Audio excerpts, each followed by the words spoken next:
Болезнь The Хара. Corabacteria. Parabacteria. The Corabacteria. Болезнь Хара. Parabacteria. The Corabacteria. Болезнь Хара. Болезнь Хара. Болезнь Хара. The Corabacteria. The Corabacteria. Хара. Parabacteria. Болезнь Хара. Болезнь Хара. Болезнь Хара. Parabacteria. Болезнь Хара. Direto da favela.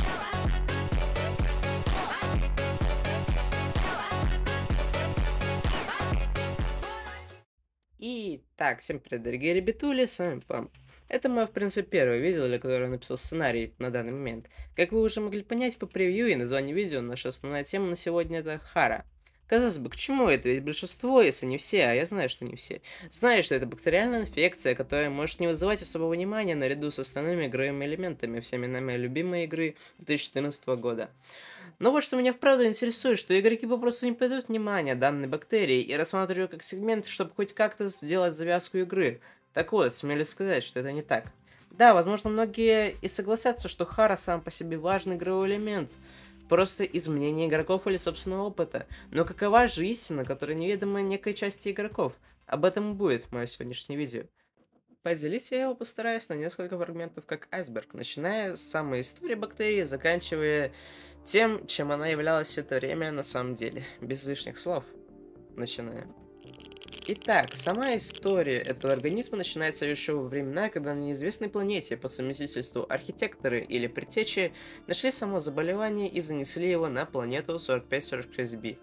В бесчетных попытках найти лекарство против данного патогена, предтечи начали изучать его на разных планетах, в большинстве своем и на 4546b.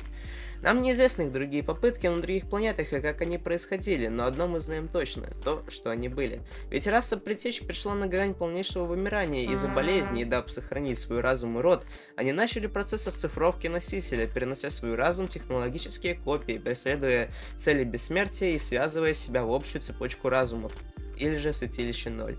Вследствие почти всех зафиксированных смертей от Хара было выявлено около 143 миллиардов особей разных видов, включая и предтеч.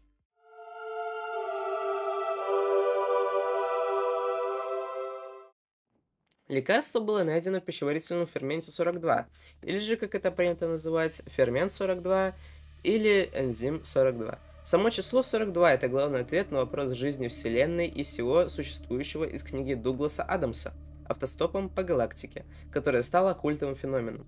Фермент 42 же был найден только у одного существа на планете 4546b, и это морской император. Предтечи заметили невосприимчивость вида к бактерии, но не смогли выявить причину из физических останков. Вид же был наименован большой плотоядный тета и был на грани вымирания. Предтечи успели сохранить и запечатать одну особь и 6 яиц в изолированном комплексе у самой активной лавовой зоны, где температура от 75 до 80 градусов, а глубина от 1300 до 1500 метров. Сам изолятор был сделан полностью герметичный, поскольку вокруг было лишь давление до жара, бактерия не имела хорошего прохода и не могла подвергнуть опасности старую особь и пока что не вылупившееся потомство. В скором времени было выявлено, что фермент 42 данной особи был слишком слаб и нестабилен и не может быть использован для хорошего лекарства против Хара. Предтечи не могли ждать вылупления детенышей, поэтому вскрыли одну из 6 яиц в надежде на нахождение лекарства, но и тут они ничего не получили. Предтечи выявили небольшое сходство в строении морского императора и морского дракона. Взяв яйцо морского дракона для дальнейшего изучения и наличия фермента 42, или же способа стимулировать вылупление детеныша морского императора, в попытках забрать редкое и, по всей видимости, желанное яйцо, самка морского дракона высадила группу предтеч до самого центра исследования болезни, произведя мощный удар по внешнему якорному канату, из-за чего якорная система потеряла устойчивость и комплекс начал тонуть. Создав последующие пробоины в блоке 7-го изолятора, где находилось яйцо, был запущен протокол немедленного уничтожения особей, где было уничтожено 314 особей и одна пропала без вести. Но даже протокол не помог в последующем распространении болезни по планете, а одна пропавшая особь и была самкой морского дракона, что успела скрыться с тяжелыми черепно-мозговыми травмами, и вскоре погибла в затерянной реке, недалеко от центра исследования болезни. Центр исследования болезни содержал в себе экземпляры бактерии Хара, центр по созданию стражей, несколько образцов яиц и фауны других существ для тестирования бактерий Хара на них. В ходе атаки морского дракона погибло по источникам около 7 особей предтеч. Для случая, если бактерия выберется, что она сделала при помощи морского дракона, были созданы 3 святилища альфа, бета и капа, содержавшие некоторую информацию и ионные кубы. Также была создана система ПВО, охранявшая воздушное поле и теплоэлектростанцию в центре лавового замка для поддержания всей конструкции. В ходе высвобождения болезни была активирована система ПВО и протокол стражей, который представлял собой уничтожение зараженных особей и замедление развития бактерий.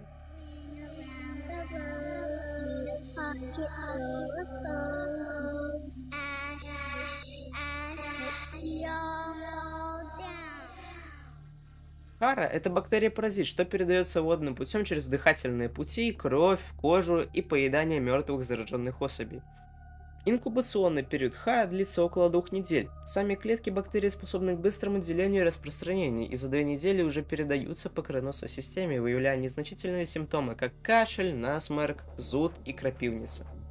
Хара после периода инкубации начинает процесс внедрения в ткани, создавая мутации ДНК, которые будут влиять на развитие и распространение бактерий. В дальнейшем Хара снижает влияние иммунной системы и начинает мутацию кожного покрова, из-за чего появляются яркие зеленые кисты на коже зараженного, соединенные кучей лимфатических сосудов, образуя касты. В дальнейшем у особи наблюдается рост вредоносных тканей, перерастающий в онкологический процесс. А онкология, в свою очередь, дает интоксикационный и иммунодепрессивный синдром, а само поведение зараженного становится более агрессивным. В ходе инфекции все это приводит к отключению исполнительных органов, как деятельность нервных и сердечно-сосудистых систем. Что есть волна без океана, начало без конца. К данному пункту я веду все видео. Хара хоть и проявляет признаки вирусной и бактериальной инфекции, но она не является заболеванием. Да, многим кажется иначе, но Хара сама по себе паразитический организм, который использует чужие тела для безопасного размножения и эволюции. Клетки Хара способны коммуницировать между собой и понимать обстановку, принятую против них. Лекарства же против нее никак не помогают. Так все же, что такое Хара? Хара – бактериально-паразитический организм, способный развиваться и коммуницировать, и тому есть ряд причин. Как в основном распространяется Хара? Через дыхательные пути рыб. Но делая сбой в нервной системе и делая особь более агрессивной на последних стадиях, она заставляет хищников поедать тела уже полностью зараженных организмов. Для чего? Все просто. Таким путем она из слабого положения начинает период инкубации в чужом теле, развивается и переносит себя в более сильный и больший организм. Но в таком случае, почему никто из левиафанов не заражен? Потому что был активирован протокол стражи, что убивал любых зараженных особей. Сами существа класса левиафан не будут посильны для стражей, а сама бактерия слишком слаба, чтобы их заразить сразу. Ей нужно развитие. Тем самым стражи спасают себя от сильного противника, из-за которого Хара может захватить массовое влияние на планете. Но тут можно упомянуть, что есть замороженный левиафан в Белаузира, что подвергся заражению. Он же заражен по той причине, что все организмы в среде экстремального холода испытывают моментальное понижение иммунной активности, а также один из более правдоподобных сценариев, как он оказался во льдах, это резкое промерзание водоемов до дна. А поскольку левиафан, скорее всего, мог ходить в спячке, что в природе замечается у рептилий и амфибий как состояние покоя, такой процесс также называют спячкой или бурмацией. Значит то, что он легко мог застрять во льдах в зараженной воде. Чего хватило бактерии, чтобы захватить левиафана? Для этого ей нужна была лишь адаптация к холоду.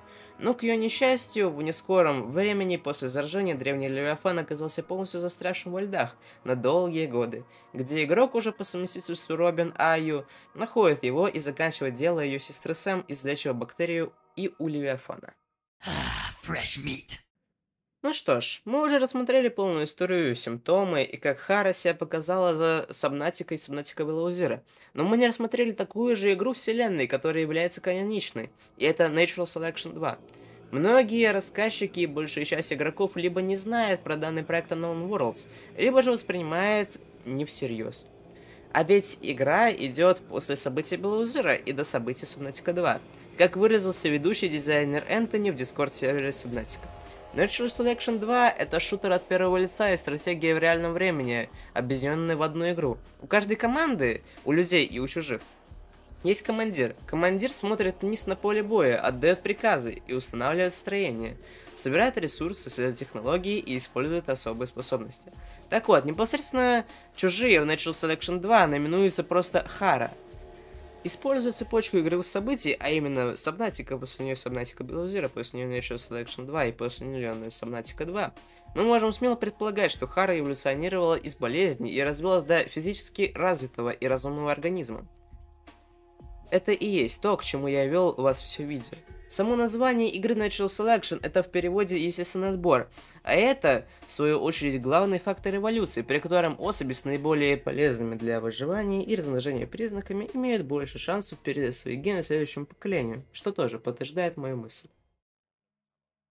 Мы разобрали всю информацию и теперь можем сказать, что такое Хара конкретно. Итак, Хара – это бактериальный паразитический организм, проявляющий признаки бактериальной инфекции. Это высокоразвитый микроорганизм, способный проникать в существо различными способами и передает свое влияние по воде и через трупы.